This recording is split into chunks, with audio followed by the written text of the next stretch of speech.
प्रणाम, नमस्कार, वंदे मातरम। मैं गैजल प्रसाद मधुबनी से आपका भाई। अभी अभी मैं पटना से आया हूँ क्योंकि वहाँ पर साहब श्री का अस्थि विसर्जन का कार्यक्रम था, जहाँ पर कि अर्चित भैया, मोनू भैया, बरखा दीदी, लवली दीदी, डॉक्टर अमित सर और निहारिका दीदी सभी लोग आए थे। और लगभग हजारों की संख्या में हमारे गुरु भाई बहन आए थे। तो सभी ने अस्थि विसर्जन का साक्षी बना और बरखा दीदी ने क्या बोली वो मैं अभी आपको सुना रहा हूँ। और इसके बाद वाले वीडियो में अस्थि विसर्जन का जो लाइव है वो मैं आपको दिखाऊंगा। निश्चित रूप से आप भी उसके साक्षी बनेंगे। तो आइए चलते हैं, अभी सुनते हैं कि बरखा दीदी हम लोगों को संबोधन में क्या बोली। बड़ी दिल की आवाज़ है, निश्चित रूप से सुनिएगा क्योंकि ये दिल की आवाज़ है जो दूर तक जाएगी। आइए सुनते हैं।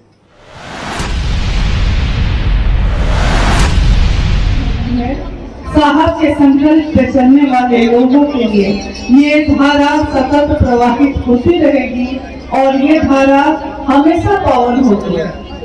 चाहे शिव शिष्यता का लोग व्यापार बनाने वाले लोग भी आ जाए, तब भी ये शिव की शिष्यता असंख्य लोगों से विस्तार पाएगी और सुंदर और सुवासित होगी।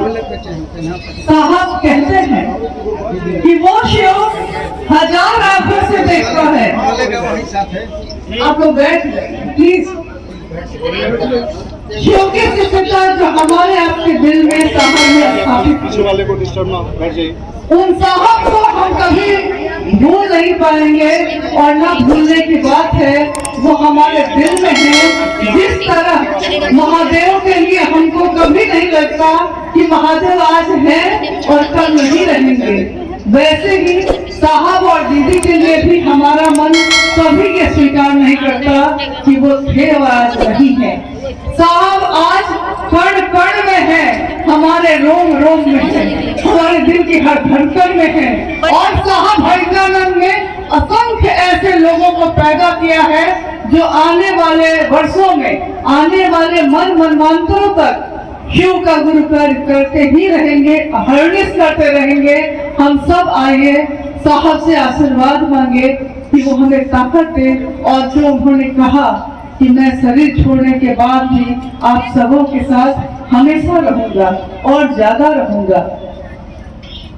तो साहब की इस बात को स्मरण करिए और इसको अपनी ताकत बनाइए।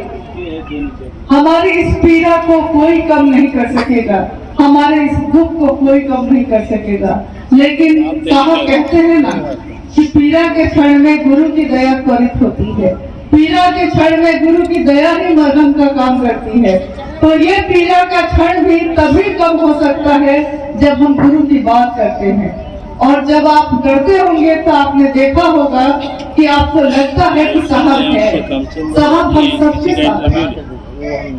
तो क्या हम लोगों ने जब शिव को गुरु बनाया था तो हमको स्मरण रखना होगा कि चाहे हम चलते किसी के साथ हैं, हम रहते किसी के साथ हैं, लेकिन हमारा साहब हर व्यक्ति का अपना है। जैसे शिव सबका होके भी हम सबों का अपना है।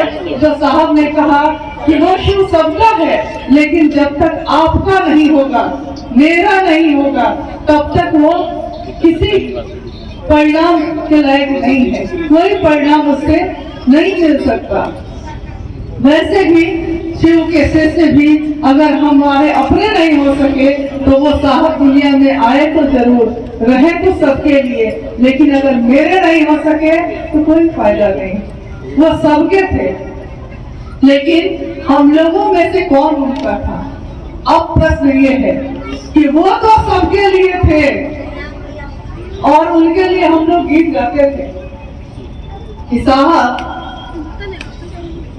की स्थिति ये थी कि उनके तरफ से अगर कहा जाए तो हम कह सकते हैं कि मुझे इसका गम नहीं है। साहब कहते थे, मतलब इस गीत को वो पसंद करते थे, क्या कि मुझे इसका गम नहीं है कि बदल गई है दुनिया, मुझे इसका गम नहीं है कि बदल गई है दुनिया, मेरी जिंदगी है तुमसे, कहीं तुम बदल न जाना। महादेव के काम में अगर हम बदल गए तो ये कृतज्ञता होगी। और ये क्या आप होने देंगे? क्या आप ये कभी भी होने देंगे?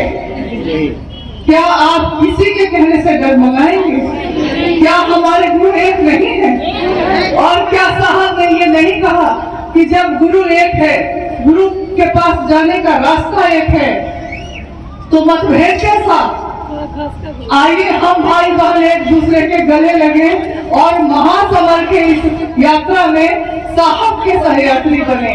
क्योंकि साहब ने ये नहीं कहा कि जाओ शिव की ओर, उन्होंने कहा आओ चले शिव की ओर। यानी कि वो साहब हमको अपने साथ लेके चल रहे हैं, वो कभी हमको छोड़ के नहीं गए, वो हमको अपने साथ लेके चल रहे हैं। तो हम उस साहब के साथ चले और सारे मतभेद भुला के, क्योंकि हमारे मतभेद उनके लिए पीड़ा का सबक थे, उनके लिए ये पीड़ा थी, ये दुख था कि मेरे भाई गुरु बहन जिसपे मैंने अपना जीवन अर्पित कर दिया, जिसपे दीदी ने अपना जीवन अर्पित कर दिया, जीवन का अंतिम क्षण भी शिव के कार्य में अर्पित कर दिया, मात्र एक लालसा से।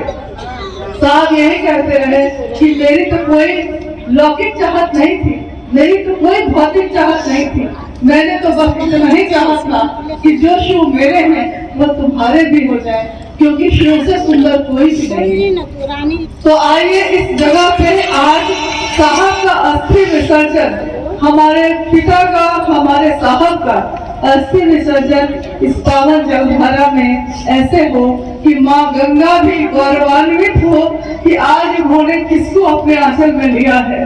क्योंकि ये सौभाग्य तो सबको नहीं मिलने वाला है। हम लोगों की आंखों ने साहब को देखा, हम लोगों की कानों ने साहब को सुना, लेकिन आने वाले लोग इसको नहीं सुन सकेंगे। साहब कहते थे कि वो शिव 1000 आंखों से देखता है, वो शिव 1000 कानों से सुनता है, वो शिव 1000 पैरों से चलता है। तो वो 1000 पैर किसके हैं? क्योंकि आपने साहब को देखा, आपने साहब को सुना, लेकिन हमारे आने वाली पीढ़ी वो देख नहीं पाएगी उनको। और वो कैसे देखेगी? वो आपकी आंखों से साहब को देखेगी। दुनिया ये जानेगी कि कौन आया और महादेव की स्थापना दिल में करके चला गया। ये आप बताएंगे दूसरे को, तब वो जानेगा। इसलिए आपके ऊपर बहुत सारी जिम्मेदारी है। और साहब ने किसी को, लोगों ने बहुत से प्रश्न किए, बहुत सी बातें की, लेकिन क्या आप जानते हैं साहब ने किसी को उत्तराधिकारी नहीं बनाया, साहब ने किसी को वरिष्ठ नहीं बनाया, साहब ने किसी को बड़ा नहीं बनाया, साहब ने एक एक व्यक्ति को चुना। तो इस तरह देखा जाए तो आप सब उनके उत्तराधिकारी हैं। कोई ऐसा शिव नहीं है जो शिव की अमानत जिसको साहब ने नहीं दी। और अगर शिव की अमानत, शिव की धरोहर साहब ने दी है, तो आप याद कीजिए कि साहब क्या कहते रहे कि क्या तुम शिव को लेके आए हो? साहब से जब लोग पूछने जाते थे, मिलने जाते थे, तो साहब कहते थे कि क्या तुम शिव को लेकर आए हो? तो लोग कहते थे कि नहीं। तो एक बार एक गुरु महाराज ने खड़े होकर कहा कि साहब हम लोग शिव को तो ला नहीं सकते, लेकिन आप तो कहते हैं ना कि शिव को हम देंगे, तो आप दे दीजिए। उसने अपना आंचल फैला के कहा कि साहब आप दे दीजिए शिव को, हम शिव को लेने आए हैं। साहब हंसने लगे, बोले कि क्या आंचल में लोगी? आंचल में तो शिव को ले नहीं सकोगे, शिव को तो दिल में ही लेके जाना होगा। ये दिल धड़केगा तो शिव के लिए, ये जीवन, ये शरीर जिएगा तो शिव के लिए। साहब भाईजान जी ने कहा, रहो तो शिव, जियो तो शिव, बनो तो शिव। इससे ज्यादा आप लोग को क्या कहूँ, बस हम सहयोगी बन के चलते रहे इस अनंत यात्रा में, जब तक ये जीवन है तब तक। आप सभी को